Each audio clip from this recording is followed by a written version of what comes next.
সবসময় বলি রান্না করতে আমি অনেক পছন্দ করি। হ্যালো এভরিওয়ান, আসসালামু আলাইকুম। আজকে আমি রান্না করছি পাঁচমিশালি মাছ দিয়ে সবজি। এখানে নিয়েছি সিম এবং আলু। আলুটা কিন্তু একটু মোটা করে কেটে নিয়েছি।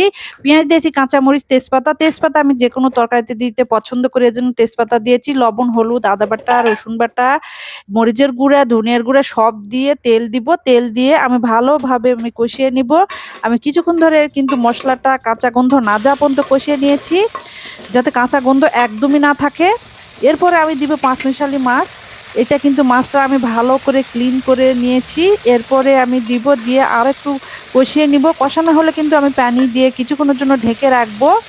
কারণ এই সবজি যত সহজে রান্না করবেন, শীতের সবজি বিশেষ করে, তত টেস্ট হবে। এরপরে মাছটা দেখেন কত সুন্দরভাবে হচ্ছে।